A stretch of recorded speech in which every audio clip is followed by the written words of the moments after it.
What's going on, everyone? This is Kevin here, coming at you with my hands-on and first impressions video of the Xiaomi Redmi Note 9S. So let's get started.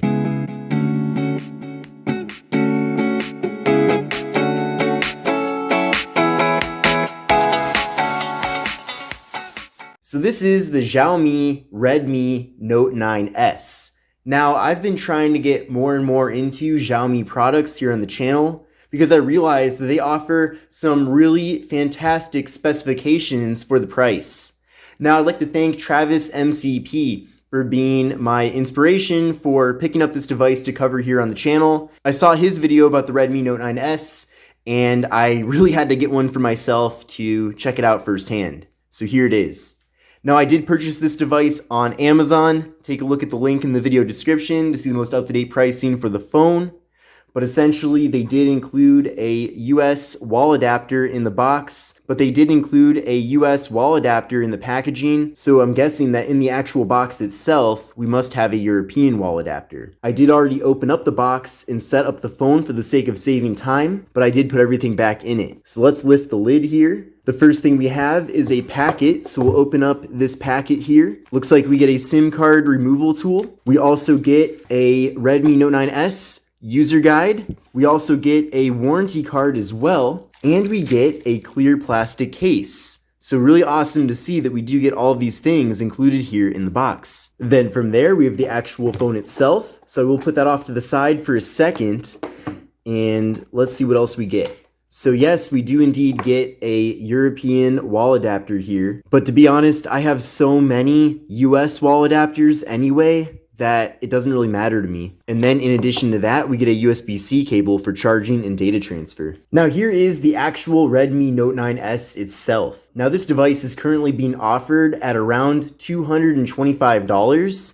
So definitely take a look at the link in the video description to see the most up-to-date pricing for the phone. Now the phone is factory unlocked for GSM carriers. I plan on using the phone with Cricket Wireless, so definitely looking forward to that. The device features a 6.67-inch display with Corning Gorilla Glass 5. So both of those things are very impressive. The display itself is IPS LCD. It's a 1080p display. We're getting a PPI of 395. A 20:9 aspect ratio, and an 84.5% screen to body ratio. So overall, I think this is a very nice display on the phone. Now, it is a bit disappointing that it's not AMOLED, but considering that we're getting so much here for such a good price, I'm totally fine with it. I mean, the actual display itself does look fantastic. It's super crisp and clear. I like that we're getting a hole punch at the top of the device for the front-facing camera. And speaking of that, the front-facing camera itself is 16 megapixels. Now internally, with the Redmi Note 9S, we're getting 128 gigabytes of storage, and we're also getting microSD card expansion. Now there's no wireless charging with the phone, but we do have a fingerprint sensor that's located on the power button.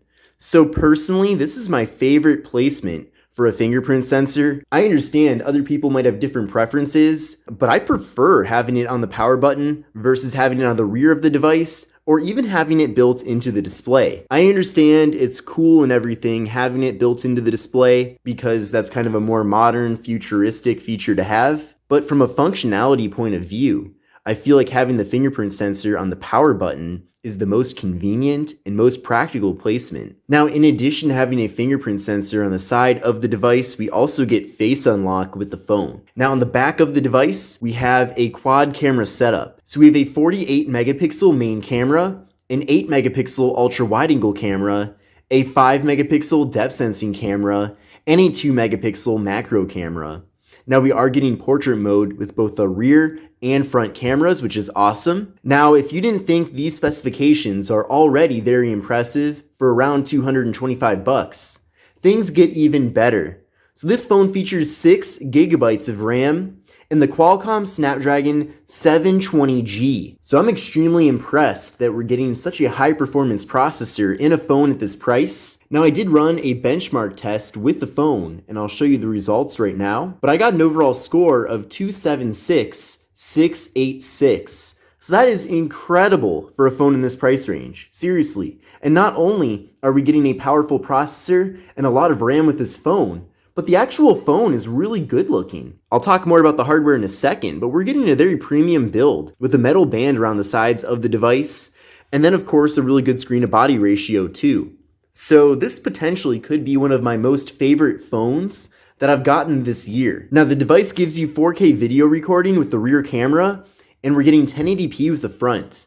And we're getting a beefy 5020 milliamp hour internal battery, so a lot of battery capacity with the phone as well. And the software on here is Android 10 with MIUI 11. By the way, quick side note, I don't understand why people call it MIUI, because it's spelled M-I-U-I, and the company is pronounced Xiaomi.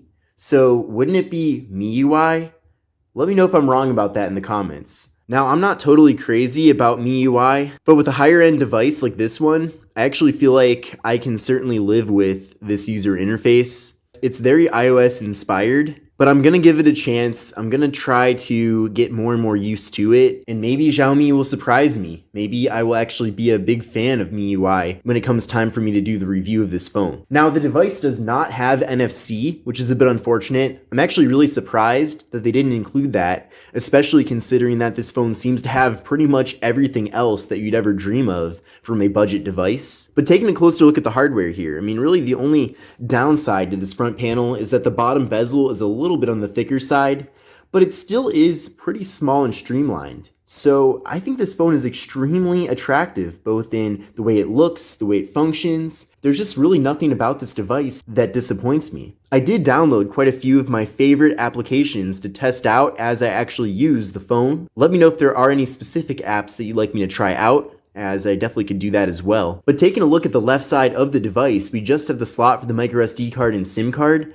Then on the right of the phone, we have the power button, which of course is also the fingerprint sensor. We have the volume button. Then on the top, we have the noise canceling microphone and IR blaster. Then on the bottom of the phone, we have the 3.5mm headphone jack. We have the USB-C port for charging and data transfer. We have the microphone, and we have the speaker. Then on the back of the phone, we have the camera module, flash, and that's about it. The phone is available in several other colors too, so definitely take a look at the link in the video description to see those colors.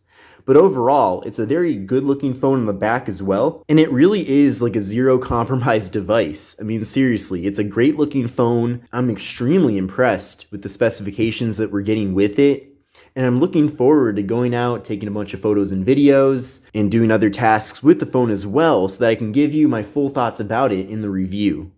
But I hope you enjoyed this hands-on and first impressions video about the Xiaomi Redmi Note 9S. Now, if you do want to pick up this device, or if you want to see the most up-to-date pricing for it, take a look at the link in the video description. But this is Kevin here. I hope you enjoyed the video, and I will see you in the next one.